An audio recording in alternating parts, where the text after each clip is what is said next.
proposer de travailler ensemble, de rapprocher nos peuples, nos communautés, pour le développement et le bien-être de celles-ci.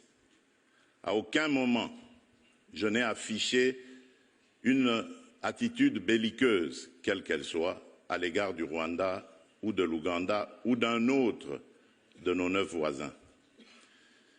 Aujourd'hui, nous vivons cette situation et nous sommes les deux seuls capables d'arrêter cette escalade.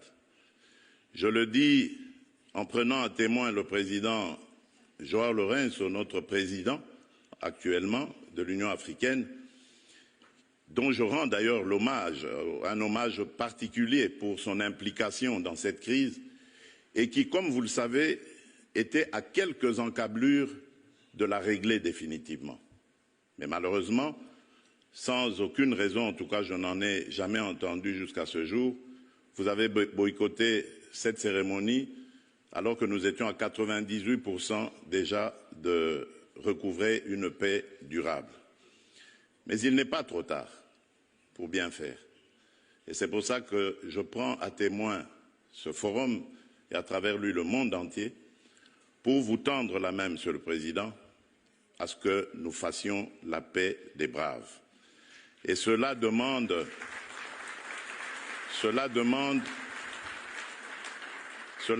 que vous donniez l'ordre aux troupes du M23 qui sont soutenues par votre pays d'arrêter cette escalade qui a fait suffisamment de morts comme ça. Nous les comptons par millions depuis des années. L'histoire nous jugera. Il est temps d'arrêter et de nous tourner vers la paix et le développement.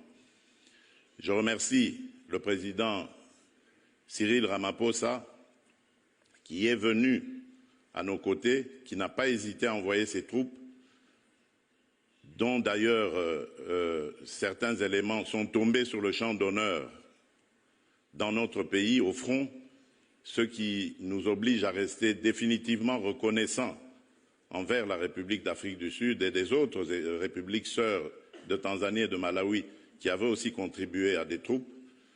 Mais je crois que l'Afrique aujourd'hui a besoin de passer à autre chose, Monsieur le Président Paul Kagame, et nous en sommes capables. Prenons simplement le courage de nous regarder en face, de dire ce qui ne va pas et de prendre les décisions les bonnes pour nos populations. Et donc, le plaidoyer que j'avais prévu pour appeler à des sanctions, je préfère le suspendre pour le moment, en attendant évidemment d'avoir la réponse du président Kagame, parce que j'ai vu ici dans la salle également l'émissaire du président Donald Trump, dont je salue l'implication dans la crise qui frappe mon pays, et à travers lui également nos amis et frères du Qatar.